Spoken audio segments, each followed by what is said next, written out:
Guys, see how Nigerians are stranded in Sudan, while other countries are busy evacuating their own citizens, while APC government is busy telling us stories on $1.2 million that was mapped out to evacuate Nigerians in Sudan. May God deliver us from this evil government called APC. Hope those that voted APC and those who joined hand and sold Nigerians to APC are now learning their lessons from this current war that is going on in Sudan. A Nigerian evacuee stranded at the Sudanese border in a viral video narrated his ordeal while pleading for the intervention of the federal government. Let's take a look.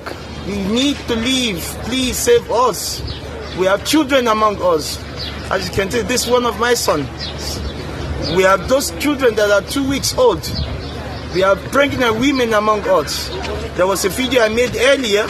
I'm making another one now. Please, we need your help. We need your help. Those in charge should please see us through. And we are pleading to the Nigerian embassy. They shouldn't be angry with the youth, with whatever they might have said. There's whatever might have happened. We just need to get out of this place. Please, we need your cooperation. Please help us, the Nigerian government. Obviously, you know, guys, this has caused a lot of uproar. Let me take a Twitter reaction from Spotlight, who wrote, Egypt refusing passage to Nigerians fleeing a war zone shows that Africa has failed to integrate. Nigeria's inability to secure all diplomatic approvals, including landing permit for Air Peace, who was denied landing, is subpar. No one will respect you if you don't value yourself.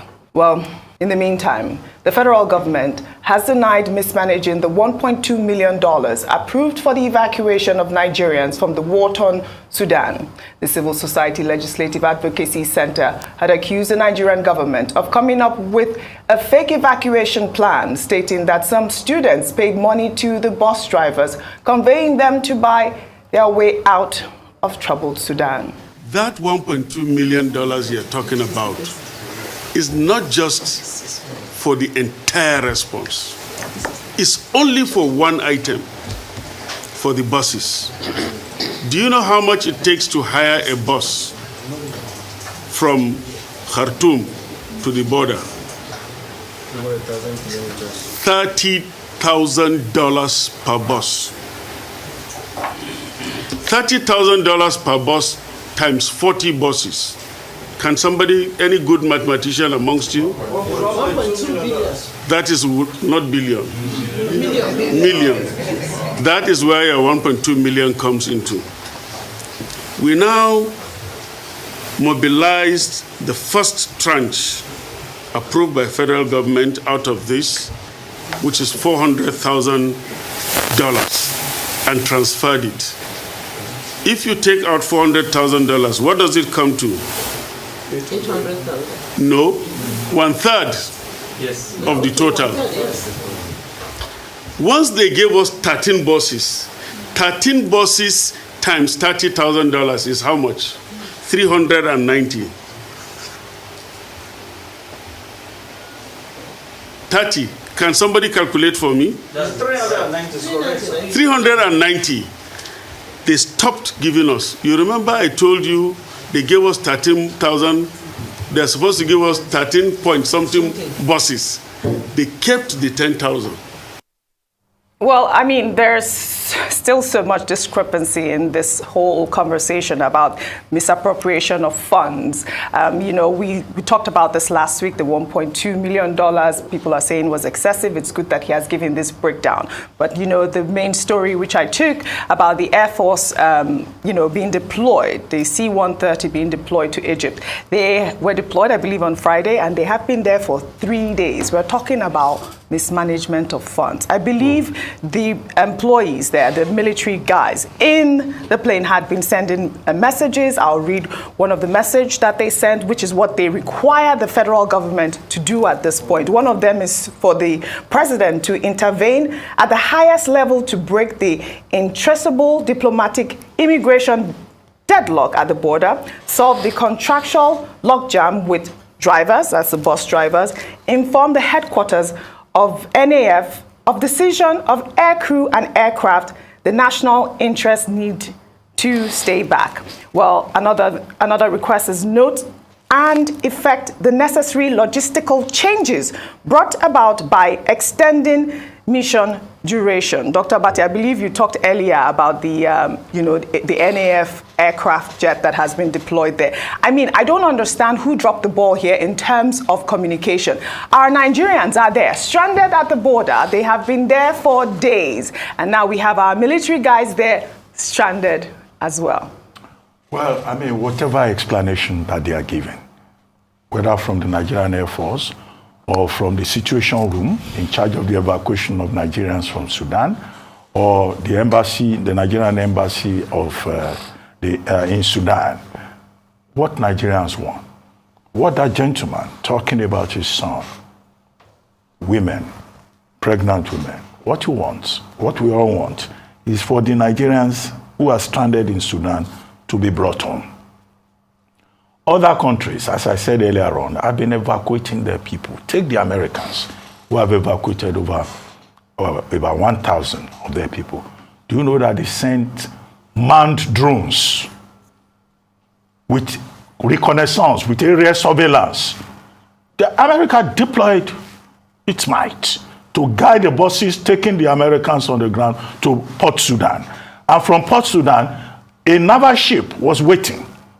And you can be sure that that naval ship is not just there. It's a military warship to move the Americans first to Jeddah in Saudi Arabia. The British, they've evacuated about 888 of their people. India has evacuated 3,000 people. And we are here. We're still arguing over who is in charge of buses, who is in charge of logistics. The NAF aircraft that has been sent there is stranded in Aswan, Egypt. Now, Air Peace is waiting on the Nigerian government to sort out the diplomatic issues. Air Peace already has landing permits. Yes, they do. I understand. They have landing permit. Yeah, so that tweet is not correct. Yeah. Air Peace has landing permit, but all these logistics on the Nigerian government side remain the problem. Now, if we're not sure of what we're doing, we talk about citizen diplomacy in this country. Citizen diplomacy means coming to the rescue of your people. The Nigerian Air Force crew that is there, just about 14 of them, in the C-130. Can't we be like the Americans too? Don't we have drones? Can't we go there and provide protection for our people? And if we cannot handle it, can we seek help? We can ask the Americans to help us. We can ask the British to help us. I mean, we can ask, we don't have to go through Egypt. Since it's an issue, the Egyptians are asking for visa. We can go through Port Sudan. And we're told that about 1,595 Nigerians are already in Port Sudan. Okay, nobody's going to ask for visa to exit Sudan. Yeah. So do we have a warship that we can send to Port Sudan and move our people to a safe place? Well, I don't know, maybe the Nigerian Navy doesn't even have only God knows. Only God knows what they have. So this is the issue. And the attitude of the Sudanese authorities, and also particularly of Egypt, raises a question, as I said earlier on, about African unity. Yeah. Egypt is a member of the African Union. Other members of that union are in distress, and Egypt is asking for visa. They are not going through Egypt to go and to go and stay there. Nigeria is ready to leave the people immediately and bring them back home. This is an issue that the African Union should look into. All these regional economic bodies should look into the matter. Not African countries. They remember that they are part of Africa only when there is something to gain. Absolutely. When it is a crisis situation, they do eye service. The only exception to this rule in North Africa was the late Colonel Muammar Gaddafi, who had a strong vision of African Union and who provided leadership beyond Libya. But that's another story. Yes, I mean, I've been asking who dropped the ball here. Why is the communication so wrong? I'll take one tweet from Chief of Staff who wrote, NEMA has no business in the evacuation. There are aircrafts in Air Force bases all over the country that can carry a minimum of 100 passengers per aircraft. the evacuation synergy should be between the NAF and our embassies in Sudan and Egypt. Government keep making same silly mistakes. I mean, I don't know where that communication came from in terms of the land border being closed or the NAF jet just being there sitting in Egypt for days. Ayo, quickly, before I come to Rufai. I mean, so many things that Doctor has unpacked in this story, and it's just very sad. You mentioned something, you used the word management when you spoke the first time in terms of poor management and the way that things have been handled, and I think this is what it boils down to, where we are now arguing over the lives of people, our lives are at stake as to who is responsible. When there's the glory days, we see how some agencies come out and talk about, oh, what we're doing, and the moment that it's there, we hit challenges, people get quiet and they start pointing fingers. Oh, Nema, it's meant to be you, it's meant to be you. The principal problem is our response to crisis situation. And again, unfortunately, we failed. Look at Ukraine. We had to be bailed out by Air Peace again. In this situation, we had to be bailed out by Air Peace again.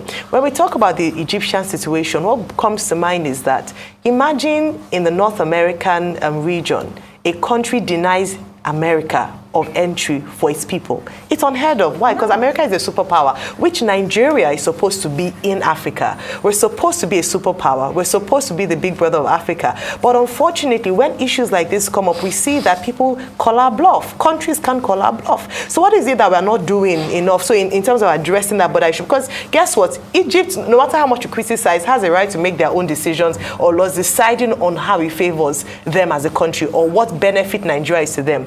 If when nations are critical in terms of diplomatic relations, it's difficult to deny them access, no matter what we say. At the end of the day, yes, the AU should handle this. It is very sad that amongst ourselves in Africa, we don't support one another. But for our Nigerian people, they are the ones that owe the people. And I hope this puts paid to others who are saying, oh, count it a privilege that your people, your government is even going to evacuate you. What kind of mentality do we have in terms of government responsibility? What is the federal government supposed to do? That is their duty. Rufai. I mean, I don't mind those people with that kind of mentality. It's data that is low that makes them tweet all sorts of rubbish they tweet with the Shana mentality they have.